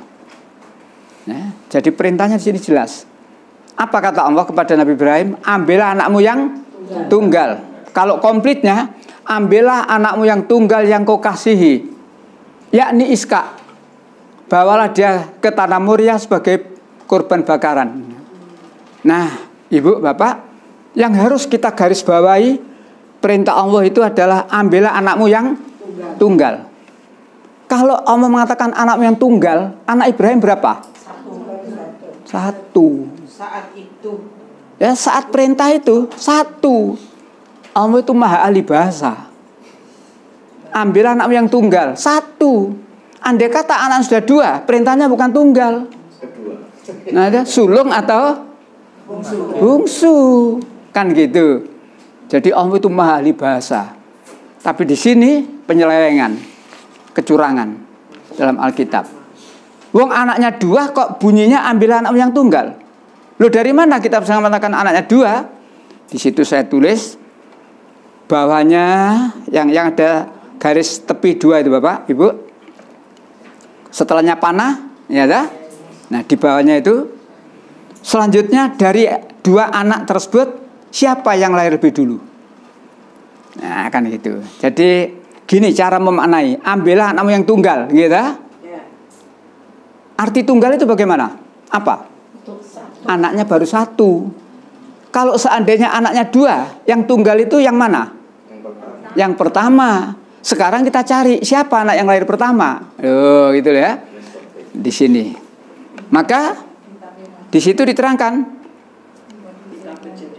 Kitab Kejadian pasal 16 ayat 16. Ibrahim berumur 86 tahun, Ismail lahir. Lalu Kejadian 21 ayat 5. Ibrahim berumur 100 tahun, Ishak lahir. Dulu mana ini? Lahirnya Ishak dan dulu Ismail. Nah, karena lahirnya dulu Ismail berarti anak baru itu siapa? Ismail. Anak tunggal siapa? Ismail. Tapi kenapa di sini kok diganti Ishak? Duh. Ya, penyelewengan ini. Ini penyelewengan. Dan memang ada sebabnya. Mengapa dia merubah itu? Wong mesti Ismail kok diganti Ishak? Nah, orang Yahudi, orang Nasrani sebenarnya tahu keturunan orang yang dikorbankan itulah yang nanti akan menjadi juru selamat dunia. juru selamat dunia. Kalau yang dikorbankan itu Iska punya anak Yakub. Yakub mendapatkan gelar Israel. Maka keturunannya Bani Israel diharapkan nabi yang terakhir, juru selamat dunia adalah dari Bani Israel, yakni Yesus. Allah tidak menghendaki itu. Allah menjadikan yang dikorbankan itu Ismail. Keturunan Ismail sampai kepada Nabi Muhammad. Nabi Muhammad itulah nabi akhir zaman, penutup segala nabi. Itu yang orang-orang Yahudi Nasrani tidak rela. Ya, dengki hatinya. Dan Allah menerangkan kedengkian mereka itu yang nampak dalam kehidupan sudah seperti itu besarnya, tapi yang tersimpan dalam hati jauh lebih besar. Karena rasa dengki yang ada, maka mereka hanya satu yang diinginkan. Ya apa caranya wong Islam murtad? Ayat-ayat ini perlu kita ketahui, Bu. Orang Yahudi, orang Nasrani itu tidak bakal nerima kita menjadi orang Islam tuh, tidak rela, Bu. Yang ada cuma satu, ya apa caranya wong Islam murtad. Domba yang tersesat ya, Pak. Ya. Menurut mereka kita dianggap domba yang tersesat. Sekarang Pak, Nasrani suka memperingati nggak kurbannya Isa? Tidak. Pernah diperingati. Mereka tidak pernah melakukan itu cuma sekedar apa? Dongeng, sejarah. Baik. Biar tuntas. Ya. Jadi ketika Ibrahim berumur 86 tahun, Ismail lahir. Ketika Ibrahim berumur 100 tahun, Iska lahir. Berarti yang lahir lebih dulu Ismail. Selisihnya 14 tahun. Nyata? Maka ketika mengadakan perjamuan menyapai anak, katakanlah menyapai anak itu umur 2 tahun ya. Berarti Iska umurnya Ismail umurnya 16. Iska umurnya 2. Inilah 2 anak. Tapi tiba-tiba Sarah ngompori suami, usir hamba saya, beserta anaknya diusir. Jadi waktu itu Ismail sudah umur 16. Iska masih 2 tahun. Ya. Banyak kejanggalan di sini. Kalau saya baca tuntas itu banyak kejanggalan ya. Itu versi Nasrani ya Pak? Ya, ini versi Nasrani.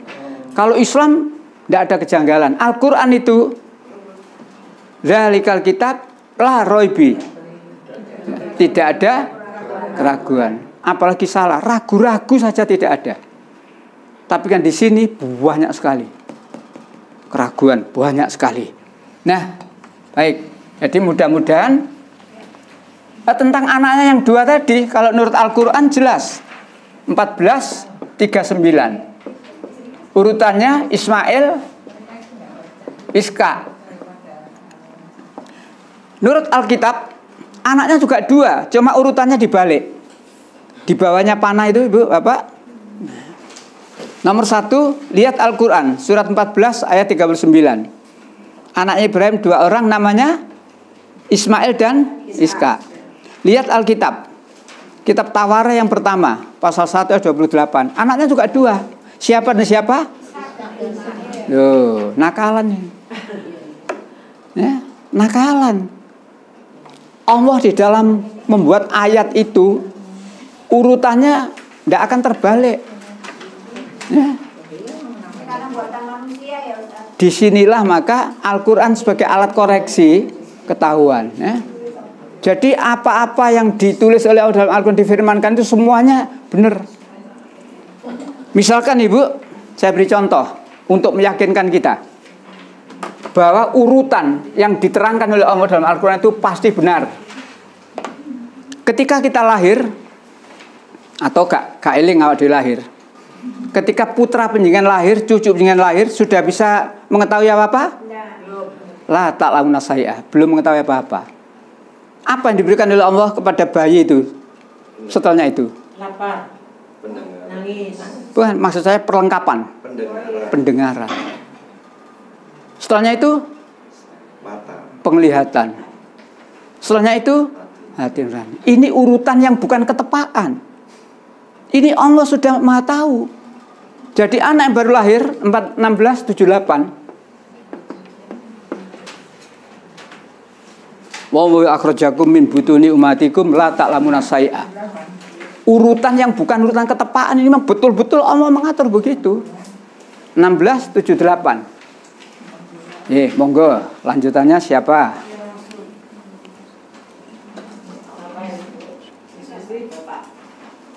Ayo lanjut. 1678. Iya.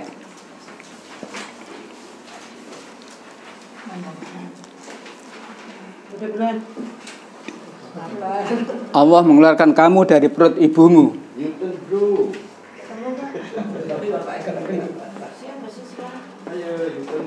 Belum pasien.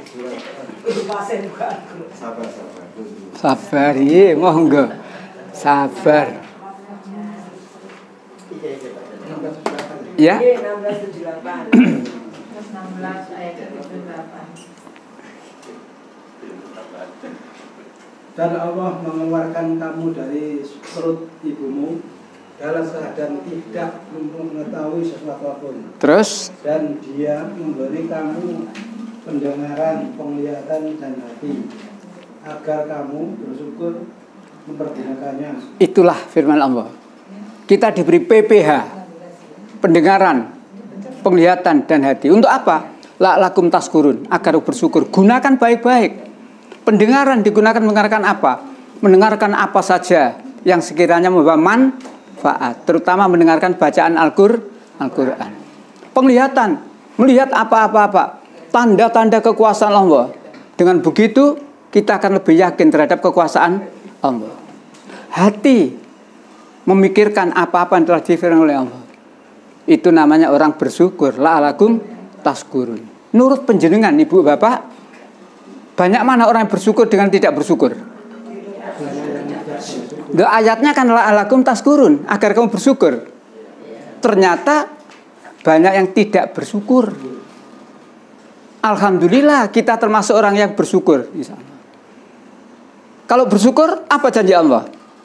La in syakartum, kalau kamu bersyukur tak tambah nikmat itu. Wala in kafartum, inna adzabil, jika kamu mengkufuri, tidak menggunakan sungguh-sungguh, menyalahgunakan, siksa Allah sangat pedih. Sedikit yang bersyukur, banyak yang kafir, Bu. 2376.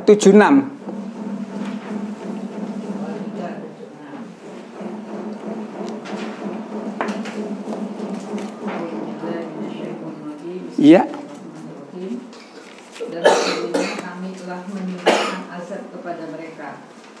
Oh, kok salah saya berarti. Bukan itu. 78 barangkali. Dialah yang telah menciptakan iya. bagi kamu sekalian pendengaran, penglihatan, dan hati. Amat sedikitlah kamu bersyukur. Ya. Allah yang telah menciptakan pendengaran, penglihatan, dan hati. Qalilam ma taskurun. Sedikit sekali di antara manusia yang bersyukur. Alhamdulillah. Ya, jaga betul. Kita harus selalu menjadi orang yang bersyukur. Jangan jadi orang yang kufur, menyalahgunakan pendengaran. Krungu Quran langsung TV ini dipateni, genti, ndelok sing jingkrak-jingkrak, sok ima. Oh. Sing didelek sok ima wae. Umpamane dan seterusnya. Baik, jadi urutan ini bukan urutan ketepaan. Contoh lagi, Ibu, Bapak. Ibu pernah mendengar Fir'aun, Korun, Haman? Kira-kira yang paling nggak gena itu siapa ya? Fir'aun, sampai mengangkat dirinya sebagai Tuhan. Tapi dalam ayat bukan Fir'aun yang ditaruh depan, Pak. Korun, Fir'aun, baru Haman. Saya penasaran ketika membaca ayat itu. Loh, apa kok Korun ya? Kok gak Fir'aun? Maka kemudian saya buka tafsir. Ternyata Korun itu dulu umatnya Nabi Musa, kaumnya Nabi Musa. Dengan kerja keras dia menjadi kaya raya. Naga 9 naga. 9 naga, 10 ini korun. Setelahnya dia menjadi kaya raya, medite amit-amit, Pak. Nah, disuruh korban, kalau dimintai dana, saya kaya ini adalah hasil jeripaya saya sendiri. Jadi, ya, meniadakan Tuhan, Pak. Maka korun ditaruh urutan paling atas, paling awal. Apa akibatnya? Hasil akhirnya, akhir hayatnya korun bukan tenggelam, dibenamkan di bumi. Ini tenggelam dalam laut, Pak. Dibenamkan di bumi. Bumi mangap. Mangap, Pak. Lo kok nurut? Semua yang ada di langit dan di bumi itu adalah makhluk Allah, ciptaan Allah. Tunduk patuh pada Allah, kecuali nopo? Iblis. Jadi saiki nek ana wong gak nurut marang Gusti Allah berarti penjenengan lho ya sing ngomong lho ya. Nah, itu memang begitu. Ya. Hanya iblis yang tidak taat. Maka Korun bertindak seperti itu. Bumi pecah. Seperti pecahnya bumi sekarang ini. Ya. Berapa kota, berapa provinsi? 3.200 hektar di Banten. Tanah pecah dan sebagainya. Ibu kalau nyetel TV, ya. Nah, Korun pecah tanah. Korun beserta seluruh hartanya bledes. Bumi nutup lagi. Setelahnya itu hartanya Pak Korun durateritna sak donya. Kalau ada orang keduk-keduk nemu emas katanya, itu bukan fiktif, bukan hoak ini Quran. Menyebar di tanah seluruh dunia. Itulah Al-Quran. Nah, ini pelajaran bagi orang-orang yang punya harta. Ojo medit koyo. Pak, waktunya hanya jawab. Oh iya, monggo. Nah, silakan. Ya, silakan Ibu. Bapak, saya baca di Al-Baqarah surat 2 ayat 120 dan 121. Ya. Apakah yang diceritakan Bapak itu termasuk dalam surat ini? Ya. Al-Baqarah 120. Ya. Allah sudah beritahu kepada kita, walan tardo ankal yahudu wala nasara. Apakah itu termasuk dalam kisah yang Bapak ceritakan saat ini? Ya. Artinya dia tidak akan senang. Dia tidak akan senang. Jadi dia mengubah itu. Kalau lembar kedua ini mengapa orang Nasrani menolak Ismail yang dikorbankan? Karena keturunan Ismail itu Nabi Muhammad. Berarti Nabi Muhammad adalah juru selamat dunia, Nabi terakhir. Dia tidak suka. Keinginannya cuma satu, ya opo carane wong Islam murtad mengikuti agama mereka. Itulah. Maka Allah memberitahu, tergantung kita. Diberitahu oleh Allah seperti itu, percaya ndak? Jangan beranggapan aman. Sampai akhir zaman, Pak. Iya. Coba tolong dibaca kalimatnya.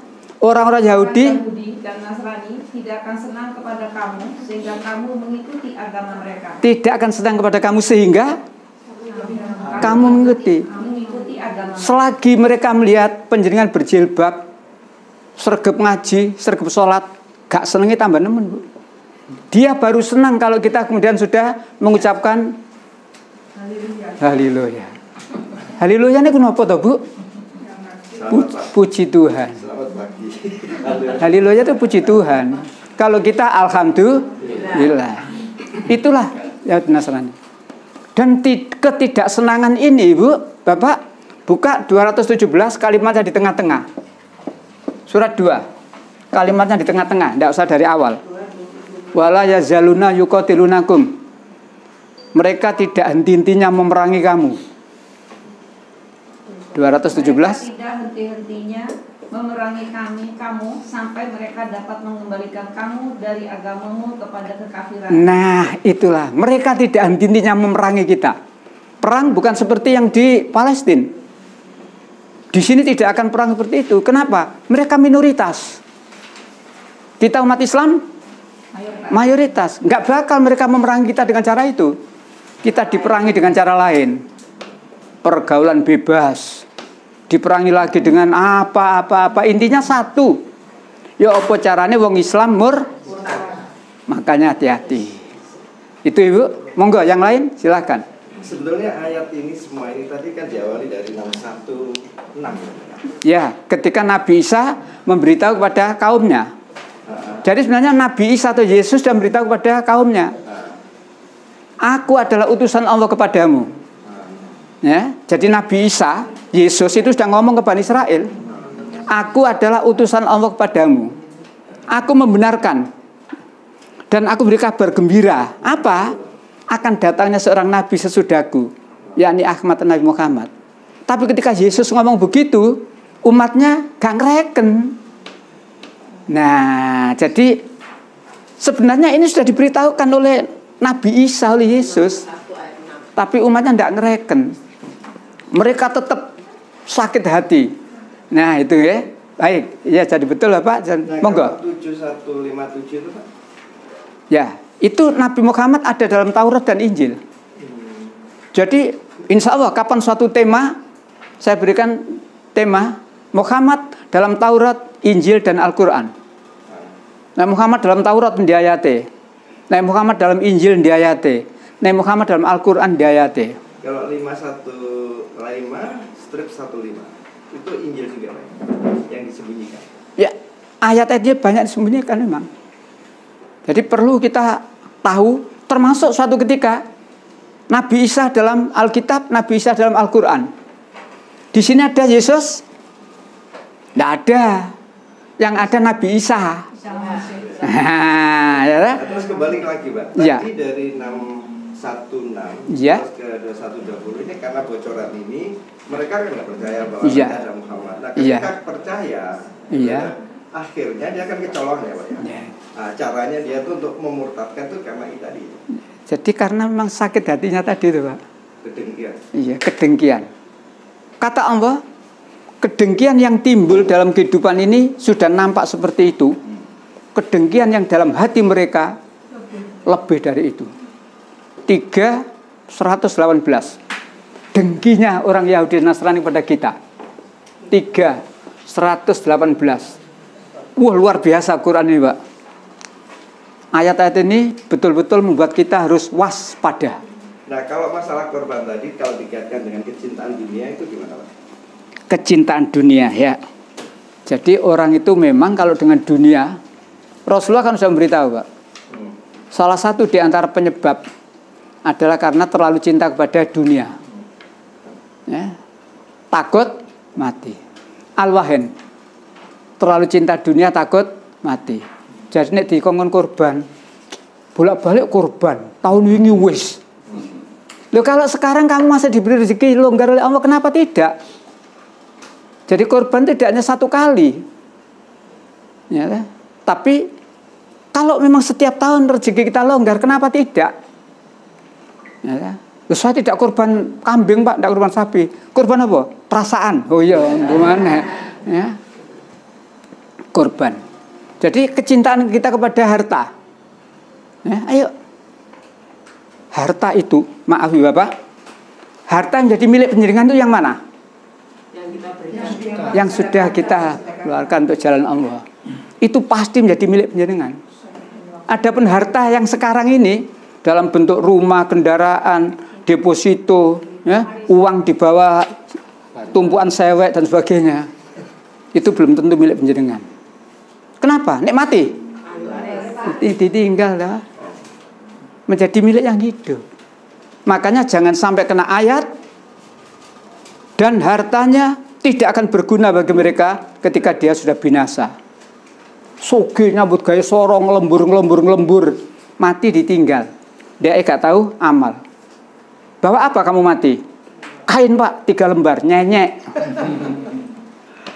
Tapi kalau kamu banyak amal, itulah 92:11 3:118 monggo, belum dibaca ya. Ya, silakan yang sudah ketemu. Yang sudah ketemu aja ya. Ya, monggo. Wahai orang-orang yang beriman, janganlah kamu menjadikan orang-orang yang di luar kalangan karena mereka tidak henti-hentinya menyusahkan kamu. Mereka mengharapkan kehancuranmu. Sungguh, telah nyata kebencian dari mulut mereka, dan apa yang tersembunyi di hati mereka lebih jahat. Luar biasa. Telah kami terangkan kepadamu ayat-ayat kami, jika kamu mengerti. Loh, Allah kok tahu, Pak? Bahwa yang tersembunyi di hati mereka lebih jahat. Allah kok tahu? Lah yang menciptakan manusia itu Allah kok. Allah itu maha tahu apa yang sudah kita kerjakan. Allah maha tahu apa yang sedang kita kerjakan. Dan Allah maha tahu apa yang akan kita kerjakan. Luar biasa. Maka ayat-ayat ini kata Bang Nabi dalam akhir pidatonya, waspadalah. Nek Bang Nabi waspadalah dalam soal kriminal, waspadalah. Saya mengatakan waspadalah dalam urusan pemurtatan. Baik. 92:11. Ya, saya baca. Ya, monggo. 92:11. Ya. Silakan. 92 Ayat 11. Iya. Al-Lail. Dan hartanya tidak bermanfaat baginya apabila dia telah binasa. Hartanya tidak bermanfaat baginya apabila dia sudah binasa. Punya harta banyak disuruh korban, nggak mau. Ada jamaah yang sakit butuh pertolongan, nggak mau. Salah dewi kok loro. Dan seterusnya. Awas kamu. Kamu mati, hartamu tidak akan beri manfaat karena kamu medit. Tapi kalau kamu banyak, ya, di ayat yang lain diterangkan itu. Fa amma man atta wattaqa wa saddaqa bil husna fasanuyassirul yusra.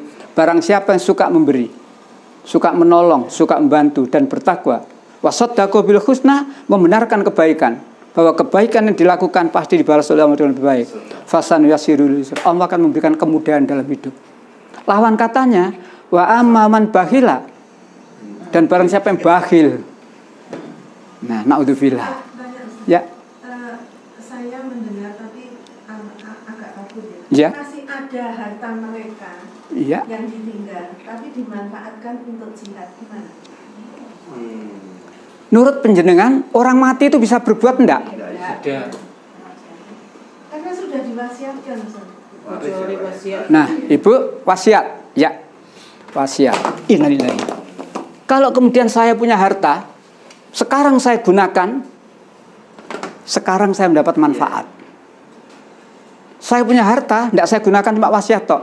Menenik bapak mati, kapan akan mendapatkan manfaat dari harta itu?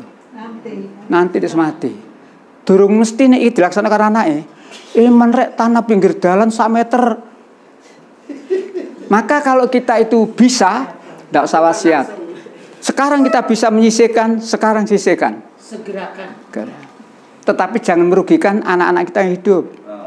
Jadi Islam itu tidak boleh berlebihan. Islam itu tengah-tengah. Jangan kamu menjadi orang pemboros, tapi jangan kamu menjadi petinju. Tengah-tengah di antara. Wes gegem diselontongi pisan. Lho petinju lan gitu. Petinju. Jadi Ibu kembali pada wasiat.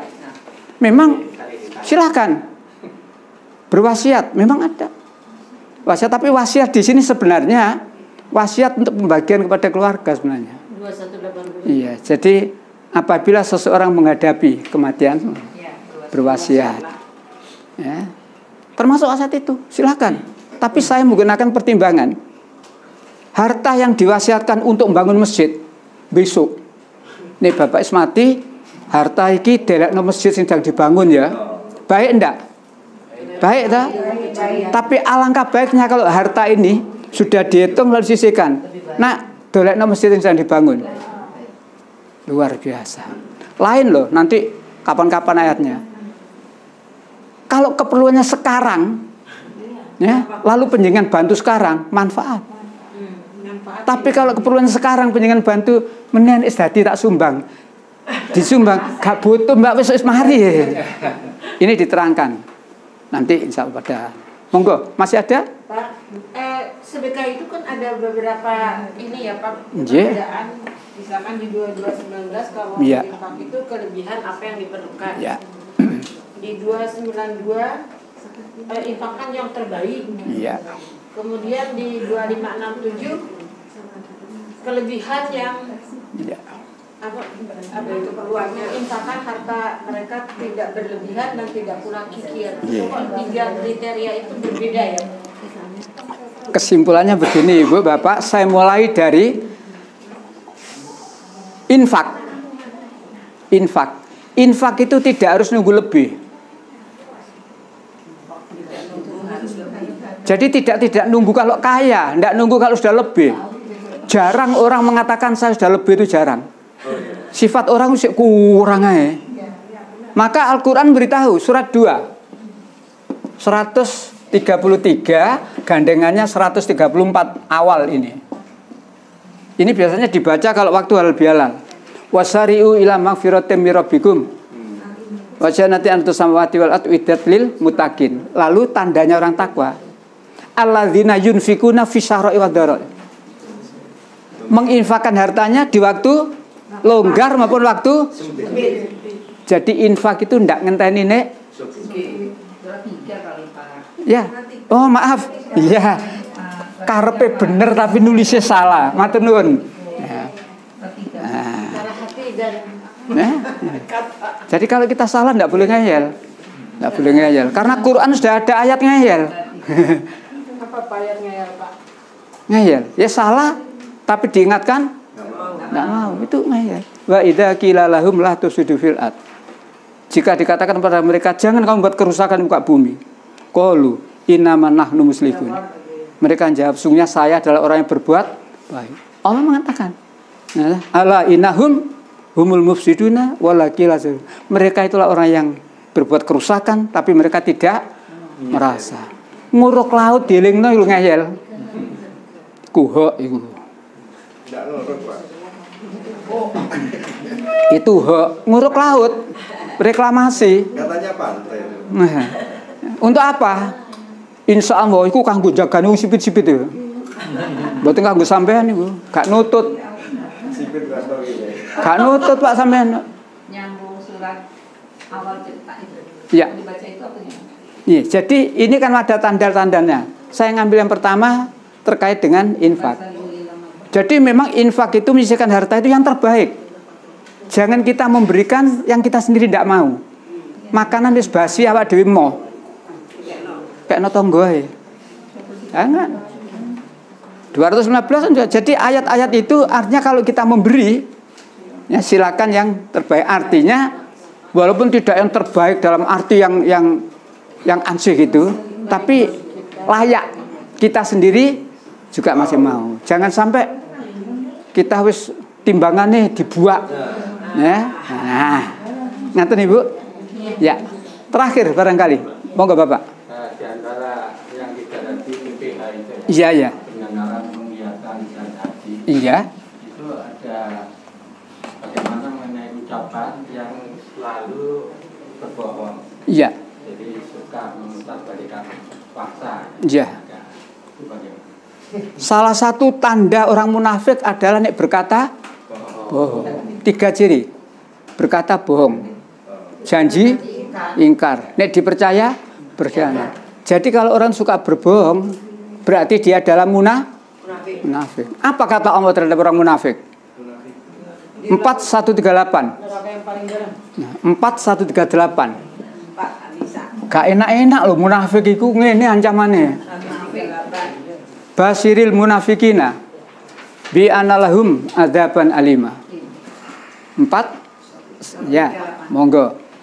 Siapa yang sudah ketemu? Siapa berani kuis bineka tunggal ika? Saya kira ungsume ini kan untuk mempersatukan ya.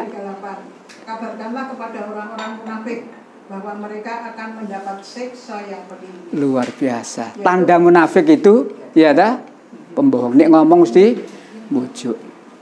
Yaitu orang-orang yang ngambil orang-orang sampai di sini aja. Itu 139. Sampai di sini aja. Jadi kabarkan kepada orang munafik. Munafik itu nek ngomong bujuk, nek janji ingkar. Ya dah? Nek dipercaya berkhianat, munafik. Adab yang pedih. Apa bentuk adab yang pedih? 145. Suratnya tetap. Innal munafikina. Sungguh orang-orang munafik itu ditempatkan pada tingkatan yang paling bawah dari neraka. Dan kamu tidak akan dapat seorang pun penolong bagi mereka. Kata orang Jawa, intipe neraka. Kafir neraka, ya. Munafik neraka paling luar biasa. Dan ibu, bapak, penutup, sudah setengah 12. Kita ini nurut Alkitab.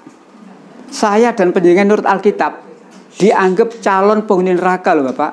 Jok kaget. Saya dan penjenengan nurut Alkitab dianggap calon penghuni neraka. Tolong dibacakan nanti nek saya yang baca dikira kumbujui. Sesungguhnya orang-orang munafik itu ditempatkan pada tingkatan yang paling bawah dari neraka. Sekarang saya tunjukkan Alkitab. Alkitab ya. Saya dan penjenengan ya. Saya ulang. Saya dan penjenengan nurut orang Nasrani itu, saya dan penjenengan ini calon penghuni neraka. Saya tunjukkan, tapi nek maca ini, aja dek muni bismillah. Haleluya. Kalau Bapak masih jelas Pak nggih? Yang saya kasih warna nih, Pak. Ya, tolong diperhatikan. Neraka. Neraka. Iya. Tempat siksaan untuk orang-orang yang mati, yang semasa hidupnya tidak mematuhi panggilan Yesus. Neraka. Nah, ya.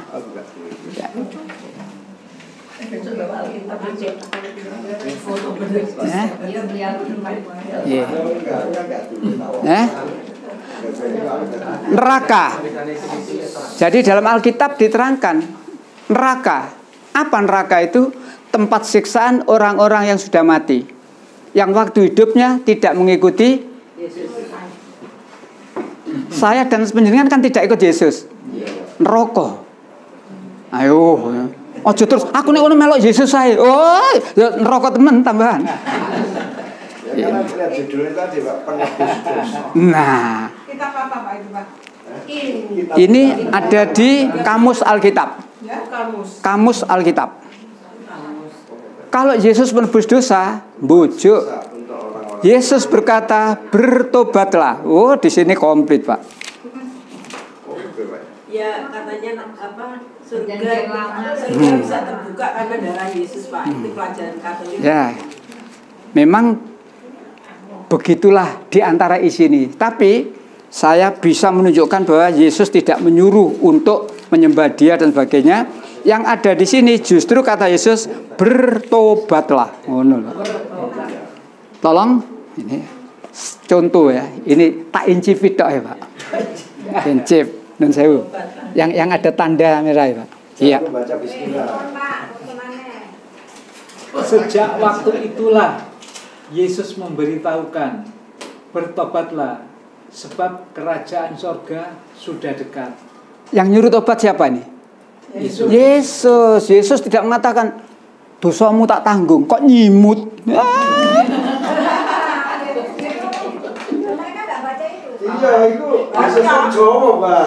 Di gereja mereka tidak diwajibkan membaca ini. Apa kata pendeta, kata pastor? Wes.